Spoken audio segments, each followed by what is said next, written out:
আসসালামু আলাইকুম রহমতুল্লাহ বরকাত। আলহামদুলিল্লাহ রবিল আলমিন ওয়ালা আকিবাতুল মুত্তাকিন ওয়া উসাল্লি ওয়া উসাল্লিম আলা নবীনা মুহাম্মদ ওয়া আলা আলিহি ওয়া আসহাবি আজমাইন। প্রিয় দর্শক, আপনাদের সবাইকে স্বাগত জানাচ্ছি পিস টিভির আজকের এই আয়োজনে। আমরা আজকেও আলোচনা করব বেশ কিছু ছোট্ট মূলনীতি নিয়ে, যা আল ইয়াকিনু লা ইয়াজুলু বিশ-শাক, তথা সন্দেহ দ্বারা ইয়াকিন বা প্রত্যয় রহিত হবে না, এই বৃহৎ কায়দা বা নীতির আন্ডারে যে ছোট ছোট নীতিগুলো রয়েছে। আমরা আলোচনা করছিলাম লা ইবরাতা বিত-তাওয়াহুম, এই ছোট্ট কায়দাটা নিয়ে, এবং এর অর্থ হচ্ছে ওয়াহাম তথা কল্পনার উপর ভিত্তি করে যদি কেউ কোনো সিদ্ধান্ত নেন সেটা বিবেচ্য হবে না। আমরা ইবরা শব্দটার অর্থ বলছি বিবেচিত হওয়া, গণ্য করা ইত্যাদি। আর তাওয়াহুম ওয়াহাম থেকে এসছে, অর্থাৎ যেটা চিন্তা করা, কল্পনা করা বা ভাবা ইত্যাদি। তো এই যে ছোট্ট দুটো শব্দের একটা ছোট্ট নীতি, এর অর্থ হচ্ছে কল্পনা কিংবা মনের ভাবনার উপর ভিত্তি করে যার কোনো দলিল নাই, শরিয়াতের কোনো বিধান বিবেচিত হবে না। শরিয়ার ক্ষেত্রে কোনো রুলিং কেউ যদি এরকম কল্পনা অথবা ছোট্টখাটো ভাবনা অথবা মনের ইচ্ছার উপর ভিত্তি করে দেন, তাহলে সেটা শরিয়াতে গ্রহণযোগ্য হবে না, বিবেচিত হবে না। এটা হচ্ছে মূল কথা। উদাহরণ কি? উদাহরণ হলো যে, যেমন আপনি এক জায়গায় গিয়েছেন, নতুন জায়গা, কেবলা কোথায় এটা জানা দরকার, কারণ আপনি সালাত ওয়াহর আদায় করবেন।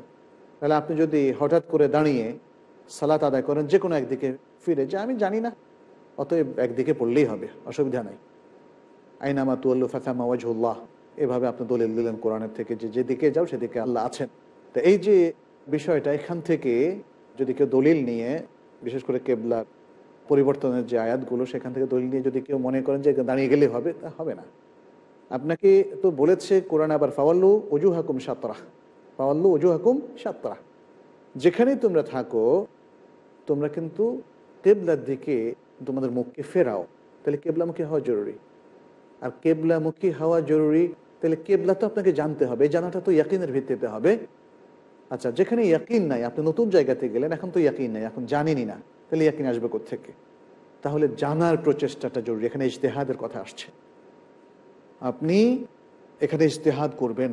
ইজতেহাদ মানে প্রচেষ্টা করবেন, চেষ্টা করবেন যতগুলো এলিমেন্ট, উপকরণ, টুলস আপনার কাছে আছে, সেগুলোর সহায়তায় আপনি চেষ্টা করবেন। আপনি দেখবেন যে এলাকার যদি কোনো মসজিদ থাকে, তাহলে মসজিদে ঢুকে যান, তাহলে বুঝবেন যে কোন দিকে ইমাম সাহেবের জায়নামাজটা বেছানো আছে। অথবা কোনো বাসায় যদি থাকেন, তাহলে তাদেরকে জিজ্ঞেস করেন, কিংবা কেবলার অনেক সময় ইন্ডিকেশান দেয়া থাকে দেয়ালের মধ্যে, সেটা দেখেন। অথবা অনেক সময় আপনার কাছে কম্পাস আছে, আজকাল তো অনেক মোবাইল সেটের মধ্যে সেটা পাওয়া যায়। এমনকি ইন্টারনেট যদি সচল থাকে, আপনার কাছে কম্পিউটার থাকে অথবা ল্যাপটপ থাকে অথবা ট্যাবলেটগুলো থাকে, ট্যাবলেট পিসি, তাহলে এগুলো যে কোনোটার মধ্যে কিন্তু আপনি কম্পাস ব্যবহার করে মানে কেবলাটা নির্ধারণ করতে পারছেন। বিশেষ করে আজকের যুগে এতগুলো টুলস আমাদের কাছে আছে, এবং কোনো ব্যক্তি যদি সেগুলোর কোনো একটা ব্যবহার না করে শুধু দাঁড়িয়ে যে কোনো একদিকে দাঁড়িয়ে সালাত আদায় করলে চলবে সেটা করেন, তাহলে কিন্তু সালাত হবে না। কারণ তিনি এখানে ওয়াহামের উপর ভিত্তি করে সিদ্ধান্ত নিয়েছেন। তিনি ইজতিহাদ করেননি, তিনি চেষ্টা করেননি, এবং চেষ্টার মাধ্যমে তিনি হয়তো ইয়াকিনের পর্যায়ে যেতে পারতেন। কমাস কম ইয়াকিনটা যদি তার নাও হয়, তাহলে তিনি যন্ন গালেব বা প্রবল ধারণার উপরও তিনি যেতে পারতেন। কিন্তু তিনি সেই জিনিসটা করেননি। যেহেতু করেননি, ফলে তার এই ওয়াহামের ভিত্তিতে শরিয়ার কোনো বিষয় যেহেতু সাব্যস্ত হয় না, যে কায়দাটা আমরা পেয়েছি তার ভিত্তিতে জানলাম, এবং সেটাই আসলে শরিয়াতের কথা। দলিল ছাড়া শরিয়াতের কোনো কিছুই সাব্যস্ত হবে না। না কেবলা সাব্যস্ত হবে, না সালাতের কোনো বিধান সাব্যস্ত হবে, না আমালাতের কোনো জায়েজ না জায়েজ, হালাল হারাম সাব্যস্ত হবে, দলিল ছাড়া সাব্যস্ত হবে না। কোনো ক্ষেত্রে ওয়াহামের উপর ভিত্তি করে সিদ্ধান্ত নেওয়া যায় না। তাহলে ইজতেহাদের এই বিষয়টা আমরা বুঝলাম, যে কেবলার মধ্যে ইজতেহাদ করে চেষ্টা চরিত্র করে যদি তিনি নির্ধারণ করেন, ভুল দিকেও যদি পড়েন, তবুও তার আমল কবুল হবে, তার কেবলা কবুল হবে, অন্যথা কবুল হবে না। এটা হচ্ছে একটা উদাহরণ। দ্বিতীয় উদাহরণটা হচ্ছে, যদি একদল লোক মুসলিম বিচারকের সামনে সাক্ষ্য দেয়, এরপর তোরা কোথাও গায়েব হয়ে যায় বা চলে যায়, অথবা তারা মারা যায়, তাহলে বিচারক তাদেরকে তাজকিয়া করে, অর্থাৎ যেহেতু তারা সাক্ষী গ্রহণ করার মতো সাক্ষ্য তারা দিয়েছেন, সেটাকে গ্রহণ করবেন, এবং এই সম্ভাবনার কারণে তিনি হুকুম দেওয়া থেকে বিরত থাকবেন না যে হয়তোবা আরও একজন সাক্ষী এসে এদের বিপরীত সাক্ষী দিতে পারে। যদি আসে তাহলে তো আসলো, তখন দেখা যাবে। কিন্তু এটা একটা ওয়াহাম। ওহাম কিসের ভিত্তিতে আপনি ভাবলেন যে আরও একজন সাক্ষী হয়তো বা আসতে পারে, হয়তো বা? এটা ওহাম। এটা কোনো দলিলের ভিত্তিতে হয়নি, এটা কোনো অ্যাসেসমেন্টের ভিত্তিতে হয়নি, এটা কোনো যন্নে গালেব কিংবা প্রবল ধারণার ভিত্তিতে হয়নি। ফলে এই সম্ভাবনা বা এই ওহামকে তাড়িয়ে দিতে হবে, যেহেতু এটা শাক বা ওহামের পর্যায়ে, এবং ইয়াকিন অথবা যন্নে গালেব, যেটা আমরা বলেছি যেখানে ইয়াকিন থাকবে না সেখানে যন্নে গালেব বা প্রবল ধারণা, একটা শক্তিশালী ধারণা যেখানে থাকবে, সেটা ইয়াকিনের স্থানটা গ্রহণ করবে এবং ইয়াকিনের বিকল্প হিসেবে কাজ করবে। এখানে দুজন সাক্ষী যখন সাক্ষ্য দিল, তখন ইয়াকিন না হোক যন্নে গালেব বা শক্তিশালী ধারণা তো পাওয়া গেল। এই শক্তিশালী ধারণার ভিত্তিতে বিচারক বিধান দেবেন, হুকুম দেবেন। তিনি অপেক্ষা করবেন না যে হতে পারে আরও দুজন সাক্ষী এসে উল্টা কোনো সাক্ষ্য দিবে, তখন সব সাক্ষী বাতিল হয়ে যাবে। এক্ষেত্রে সে বিষয়টা আমাদের মনে রাখতে হবে। প্রিয় দর্শক, আরেকটা উদাহরণ আমরা এক্ষেত্রে দেব। যেমন যারা পাওনাদার, এমন ব্যক্তিরা একজন ব্যক্তির কাছে তিনি পান, কিন্তু সে ব্যক্তি মারা গিয়েছে এবং তার যে পরিমাণ সম্পদ আছে সেই পরিমাণ সম্পদ তারা পান। তখন তারা বিচারকের কাছে দাবি করলেন যে আপনি আমাদের সম্পদ এই মৃত ব্যক্তির মিরাজ বন্টনের আগেই আমাদের পাওনাটুকু বুঝিয়ে দেন। সম্পদ আছে কতটুকু, যতটুকু পাওনাদাররা পান ততটুকুই। এখন আরেকটা সম্ভাবনা কিন্তু এখানে আছে, সেটি হচ্ছে যে কোনো এক নতুন পাওনাদারও আবার বের হয়ে যেতে পারে। বিচারক কি এখানে কিছু সম্পদ রেখে দিয়ে তারপর তাদেরকে দেবেন তাদের পাওনাগুলো একটু কমিয়ে কমিয়ে? কারণ নতুন একজন পাওনাদার বের হলে তখন কি করবেন? কিন্তু এখানে প্রশ্নটা হচ্ছে এই যে নতুন পাওনাদার যে বের হবে কিসের ভিত্তিতে বলছেন? এটা কি ওয়াহাম? এটা কি আপনার কল্পনা? এর প্রমাণটা কি? এটা কি আপনার কোনো প্রমাণ আছে? কিছুই নাই। আমরা ধরে নিচ্ছি মাসালাটা হচ্ছে তখনই যখন তার হয়তো মনে হয়েছে যে আরেকজন পাওনাদার হয়তো বের হয়ে যেতে পারেন। জাস্ট একটা সম্ভাবনা, তার কোনো দলিল নাই, কোনো প্রমাণ নাই। তাহলে এই অবস্থায় আমরা বলবো লা ইবরাতা বিত্তাওয়াহুম, যে এই ধরনের কল্পনার কোনো স্থান নেই বিচারের ক্ষেত্রে, অন্যান্য কোনো ক্ষেত্রে। সুতরাং এই ধরনের সম্ভাবনাকে তাড়িয়ে দিয়ে তৎক্ষণাৎ যতগুলো সম্পত্তি পাওয়া যায়, যেহেতু মিরাজ বন্টনের আগে নিয়ম হচ্ছে এই দায়েনগুলো অথবা এই ঋণগুলো পরিশোধ করা, ফলে এই ঋণগুলো বিচারক পরিশোধ করে দেবেন। সম্ভাবনার আলোকে বিচারকে তিনি বিলম্ব করবেন না, প্রলম্বিতও করবেন না, এবং সম্পদ থেকে কোনো কিছু রেখে দেবেন না, তাদেরকে দিয়ে দেবেন। এরপর কিছু যদি না থাকে ওয়ারিসরা কিছুই পাবে না। এটা হচ্ছে বিধান। এইগুলো হচ্ছে প্রিয় দর্শক বেশ কিছু উদাহরণ যা আমরা লা ইবরাতা বিত্তাওয়াহুম এই ছোট্ট কায়দা বা ছোট্ট নীতির আলোকে আমরা বর্ণনা করলাম। আশা করছি বিষয়গুলো আমাদের ইনশাআল্লাহ জীবনে অনেক কাজ আসবে যখন আমরা বিভিন্ন মাসালার মুখোমুখি হব। ইভেন আমাদের চিন্তা বা বিশ্বাসের সাথেও কোনো দ্বন্দ্বে লিপ্ত হব, তখন মনে রাখতে হবে আপনি কি ডিস্টিংগুইশ করতে হবে যে কোনটা আসলে ইয়াকিন, কোনটা যন্নে গালেব শক্তিশালী ধারণা, এবং কোনটা ওয়াহাম বা সংশয়। আমরা কিন্তু এগুলো আলোচনা করেছিলাম।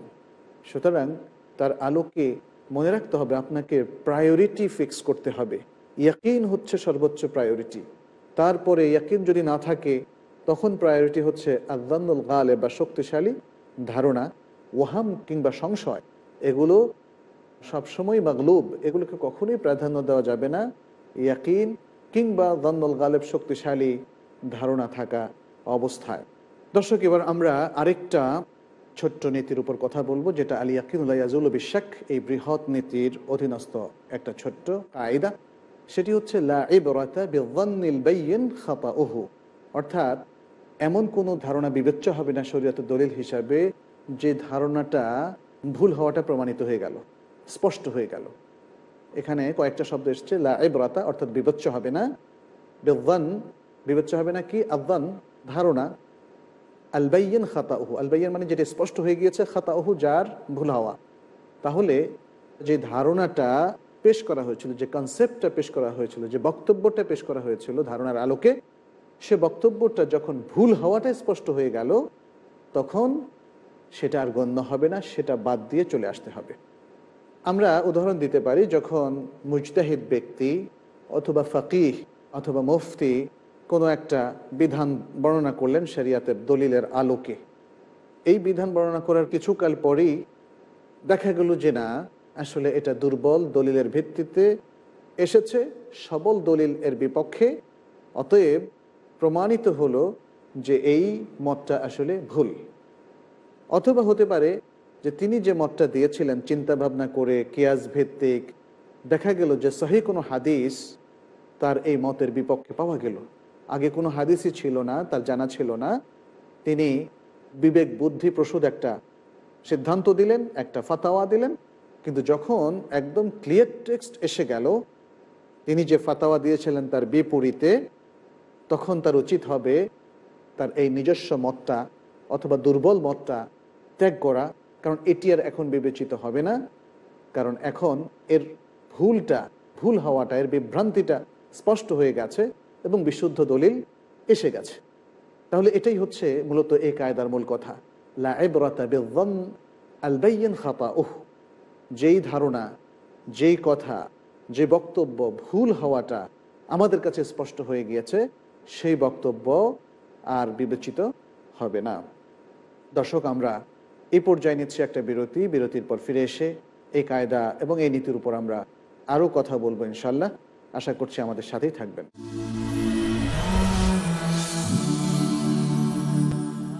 দর্শক, আমরা ফিরে এলাম আবারও আমাদের আলোচনায়। আমরা আলোচনা করছিলাম লা ইবরাতা বিয-যন্ন আল বাইয়িন খাতাউহু, এই ছোট্ট ক্ষুদ্র কায়দা বা এই নীতির উপর। এবং আমরা বলেছি যে এটি হচ্ছে আল ইয়াকিনু লা ইয়াজুলু বিশ-শাক, বৃহৎ যে নীতি তার অধীনস্থ একটা নীতি। এই নীতিটির অ্যাপ্লিকেশনটা কোথায়? এই নীতিটির অ্যাপ্লিকেশনটা হচ্ছে মুজতাহিদ ব্যক্তিদের ইজতিহাদের ক্ষেত্রে, বিচারকের ক্ষেত্রে, এবং এই নীতিটির অ্যাপ্লিকেশন হতে পারে ইবাদতের ক্ষেত্রে, হতে পারে মুআমালাতের ক্ষেত্রে, হতে পারে মানুষের নানা ধরনের ট্রানজ্যাকশনের ক্ষেত্রে।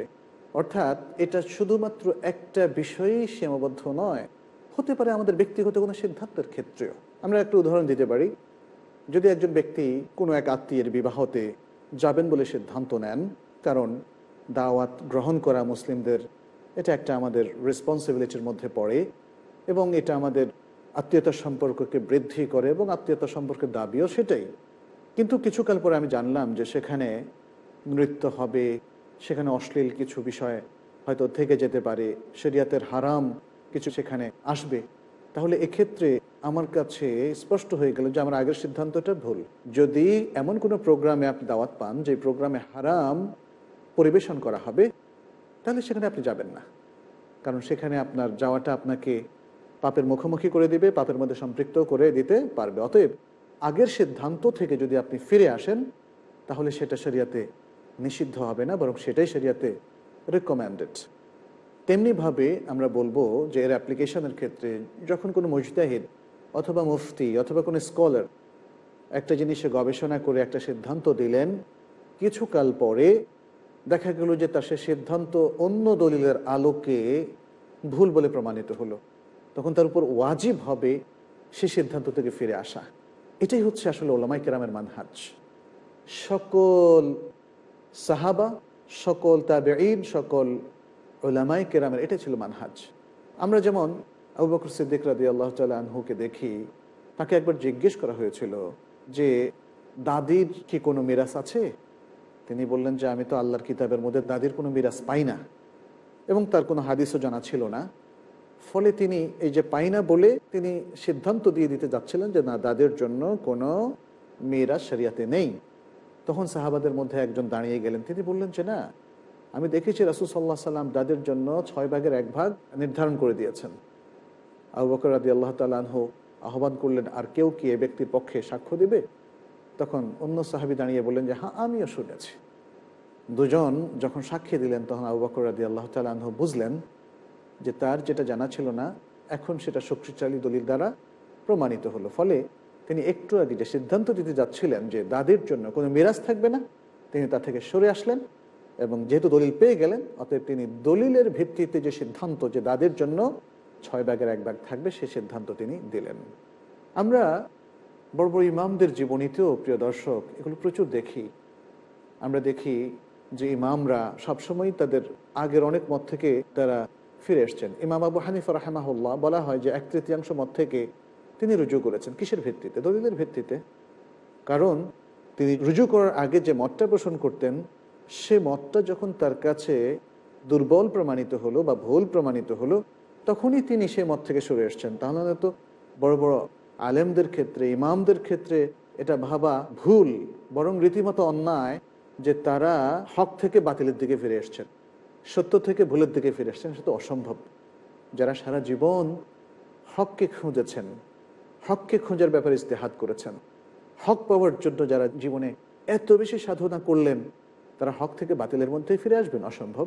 বরং তাদের কাছে তারা যে যান, তারা প্রথমে তো আসলে একদম ওয়াহামের ভিত্তিতে ছিলেন না, কল্পনার উপর ছিলেন না। তারা সবসময় দলিল নিয়ে ডিল করতেন। কারণ ইসলামটা দলিলের ভিত্তিতেই প্রতিষ্ঠিত। ইসলামের প্রত্যেকটা রুলস এবং রেগুলেশনস, ইসলামের প্রত্যেকটা বিধান দলিল নির্ভর, হোক সেটা ইবাদত, হোক সেটা মুআমালাত, হোক যে কোনো বিষয়। এটা তো আলেমদের অনেক বেশি জানা, স্কলারদের অনেক বেশি জানা, ইমামদের আরও বেশি জানা। অতএব তারা সারা জীবন দলিলের ভিত্তিতে থেকে যে বিধানগুলো দিয়েছেন, যখন অনেক বিধানের মধ্যে কিছু বিধান তাদের কাছে প্রমাণিত হয় যে না, এর চেয়ে শক্তিশালী দলিল পাওয়া গিয়েছে অথবা আগেরটা ভুল ছিল, তখনই তারা রুজু করেছেন। এভাবে আমরা ইমাম শাফি রাহমাহুল্লাহকে দেখি, প্রিয় দর্শক, তার আল মাযহাবুল কাদিম, আল মাযহাবুল জাদিদ, অর্থাৎ পুরাতন মত এবং নতুন মত আছে। আল্লাহু আকবার। একজন ইমাম, তার এভাবে অনেকগুলো মত চেঞ্জ হয়ে যাওয়ার কারণ কি? নতুন কোনো কোরআন কি পেয়েছিলেন অথবা নতুন কোনো হাদিস? না, এটা হচ্ছে ইজতিহাদি অনেকগুলো বিষয়, গবেষণামূলক অনেকগুলো বিষয়, যেটা তিনি আগে একটা মতের উপর ছিলেন দলিলের ভিত্তিতে, পরে যখন আরও শক্তিশালী দলিল, আরও প্রবল গবেষণা করার পরে তার কাছে মনে হলো, তখন তিনি সেই শক্তিশালী মতের দিকে ফিরে এসছেন। কারণ আগের মতগুলো তখন তার কাছে আযান্নাল বাইয়িন খাতাউহু, অর্থাৎ ভুল প্রমাণিত যান হিসাবে সাব্যস্ত হয়েছে। প্রিয় দর্শক, এটা শুধু একটা কায়দা নয়, এটা একটা মেথডোলজি। আমাদের প্রত্যেক ব্যক্তি, এই উম্মার নর এবং নারী, তারা সবসময় ইয়াকিনের উপর চলবে, এবং ইয়াকিন যেখানে 100% সাব্যস্ত না হবে, সেখানে আযান্নাল গালিব, শক্তিশালী যান, শক্তিশালী যান দলিল ভিত্তিক অবশ্যই, কারণ দলিল সবসময় মানুষকে ইয়াকিনের দিকে নাও নিতে পারে। ইয়াকিন মানে প্রত্যয়, এটা তো একটা চরম শক্তিশালী একটা বিশ্বাসের বিষয়, দলিল ভিত্তিক। তো সেটা অনেক সময় না হয়ে যান্নুল গালেবও হতে পারে, আযান্নাল গালিব। তো এই দুটো হুকুম কিন্তু একই। আযান্নাল গালিব যখন কারো থাকবে অথবা ইয়াকিন থাকবে, তখন তিনি তার উপর চলবেন, তিনি তার বাইরে যাবেন না।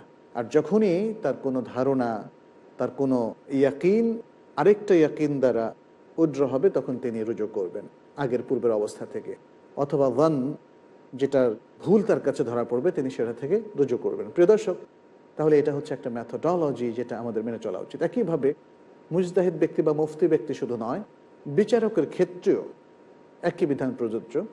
তিনি বিচার করতে গিয়ে যে বিধান আজকে দিয়েছেন, যদি আগামীকাল বাসায় গিয়ে অথবা প্রচুর কেস স্টাডি করার পরে তার কাছে মনে হয় যে না, এখানে কিছু ত্রুটি হয়ে গেছে, এবং সেই ত্রুটিটা যখন তার কাছে ধরা পড়ে, তখন নির্দ্বিধায় সে ত্রুটিটা তিনি সারিয়ে তিনি সত্য হুকুম দেওয়ার জন্য উদ্বুদ্ধ হবেন, এবং এটাই শরিয়ত তার উপর ওয়াজিব করেছে।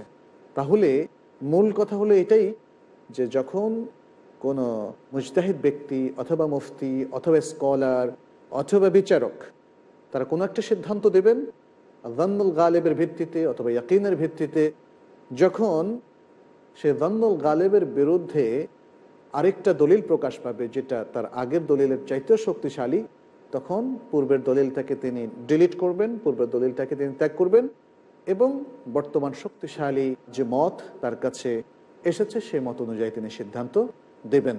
এটাই হচ্ছে এই কায়দার মূল কথা। দর্শক, আশা করছি যে আমরা এই কায়দার ভিত্তিতে আমরা জীবনের ব্যক্তিগত এবং আমাদের পেশাগত, আমাদের ধর্মীয়, শরঈ সকল সিদ্ধান্ত গ্রহণ করব ইনশাআল্লাহ। দর্শক, আমরা অল্প কিছু উদাহরণ আরও দিব এই কায়দাটির। এর মধ্যে এক নম্বর হচ্ছে, যদি কেউ মনে করে যে সে সালাত আদায় করেছে তাহারাত অবস্থায়, তারপর তার কাছে প্রমাণিত হলো যে না, সে আসলে মুতাতাহহির ছিল না, সে পবিত্র ছিল না, তখন সে সালাতকে আবার ইআদা করবে, কারণ সে আসলে আদতে তাহরাত অর্জনই করেনি। যদি কেউ মনে করে যে পানিটা নাজেস, অর্থাৎ নাজাসাতযুক্ত, তাহলে সে পানি দিয়ে সে ওযু করলো, যেটা মনে করেই হোক করলো, কিন্তু পরবর্তীতে ক্লিয়ারলি জানা গেল যে না, এই পানি আসলে নাজাস ছিল না, তাহের ছিল, পবিত্র ছিল, তাহলে কি তার আবার ওযু করতে হবে না? তার ওযু করতে হবে না। কারণ যদি সেই পানি নাজাসাতযুক্ত থাকে, আবার ওযু করার আগেই সেটা তার কাছে তাহের বলে স্পষ্ট প্রমাণিত হয়, তাহলে বোঝা গেল যে আগের ধারণাটা ভুল ছিল যে এটা নাজেস। তাহলে সত্যিকার কথা হচ্ছে এটা পবিত্র পানি, ফলে তাকে আর ওযু করতে হবে না, কারণ দ্বিতীয়বার ওযুর আগেই সেটা জেনে ফেলেছে।